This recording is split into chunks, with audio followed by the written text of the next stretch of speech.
Hi business owners, my name is Dana Ball and I am a small business attorney here in the state of Utah.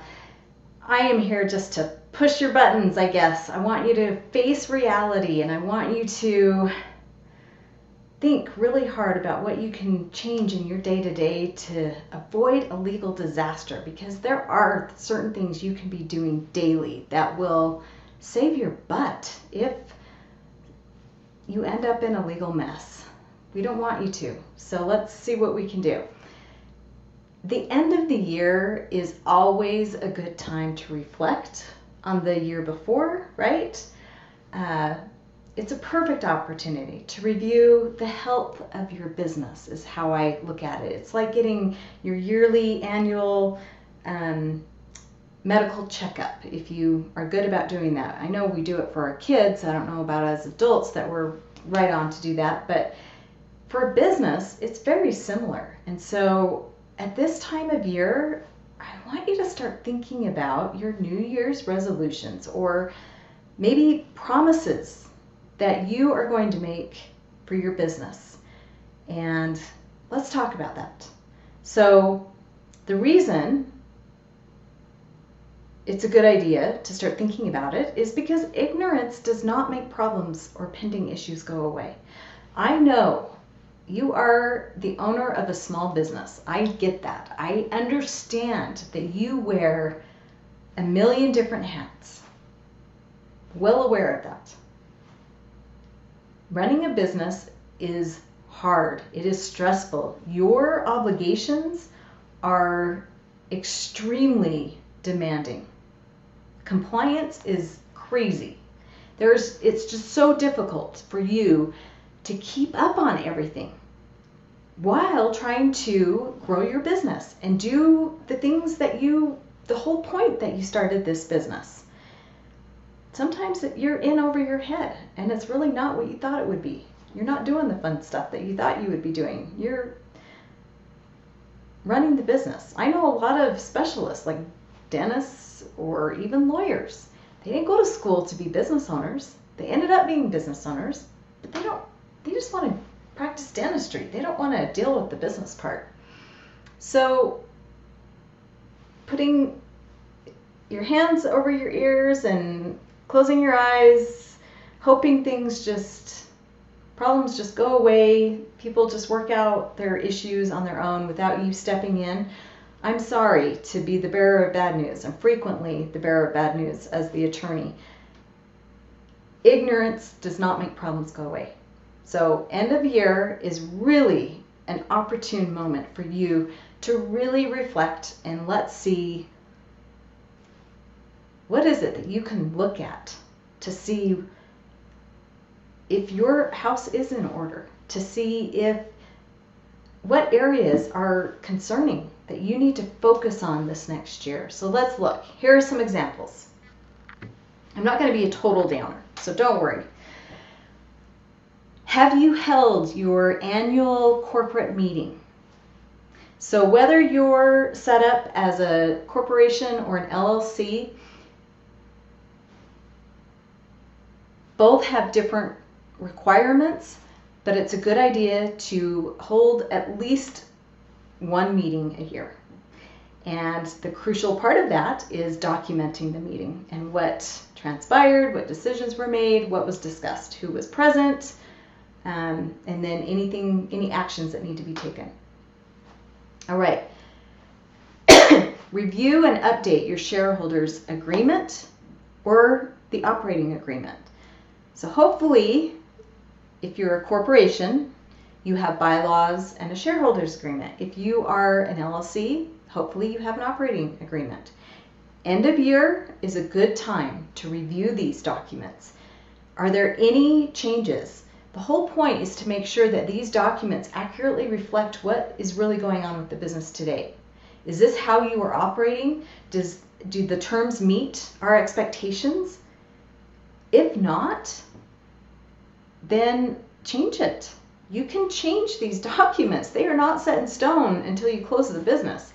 You can change them. You have to do it in writing with an amendment, but you can change them. So it's a good time. All right. This may not have anything to do with being a business owner, but yet it has everything to being a business owner. Review and update your will. Does your will reflect how you want your business divided?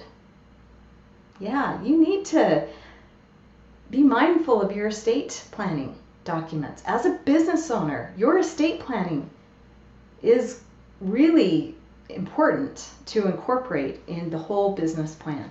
So look at your will. How long has it been since you looked at it and updated it? It's a good time to do that. All right. Update or create a business succession plan. Planning now for the future is the best way to proceed. So I find this is really key with family businesses. I grew up in a family business. Just to have a succession plan in place will alleviate a lot of questions, and it just keeps everybody on the same page. Everybody knows who's going to have what role once the business owner, the patriarch of the family, either dies or decides that he or she wants to retire. So creating a succession plan is important, or updating one that you've already got. All right. It's a good time to review all of your active contracts. So you may have contracts out there with clients or customers, but then you've also probably have contracts out there with third parties. It's a good time to gather them and review them, especially the ones with third parties. And you know what I do is I put all of my active contracts. So anything that's expired is not part of this. If there is an active contract, I put it in a certain file folder called Active Contracts. And I name it, the name of the third party with the expiration date of the contract. That way I can go to that file folder and I know exactly where I'm at with the contract. So, and then if there's ever a situation, sometimes you're applying for a business loan or other situations come up and you need to retrieve those contracts, it's easy because you've got all the active ones in one file. So start getting those together and be organized with it and review them and see if you need to make some changes or amendments. Creating, negotiating, an oversight of a contract does not end once the contract is signed, okay? There may be circumstances that have changed a contract's terms, and then it needs to be amended because it's not accurately reflecting how you're operating, how you guys are doing business anymore. It just ensures that the terms and conditions are being performed as stipulated in the written agreement.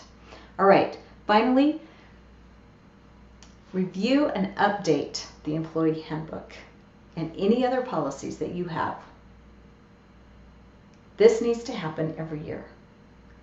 And I know for a fact that as businesses change direction just a little bit, or they're growing, things change. And how your systems are set up change. Once a year is a good time to sit down and make sure that your written policies and procedures in your handbooks accurately reflect exactly how things are running right now.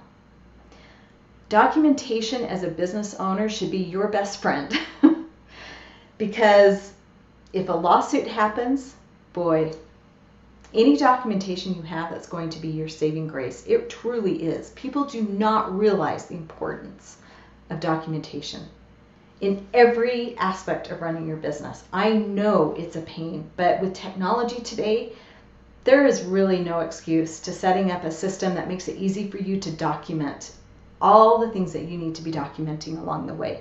There really is no excuse. So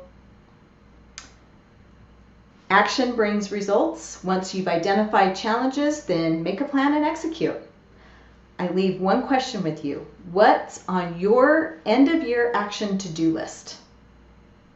Let's get going. Thank you for joining me. I hope to see you again.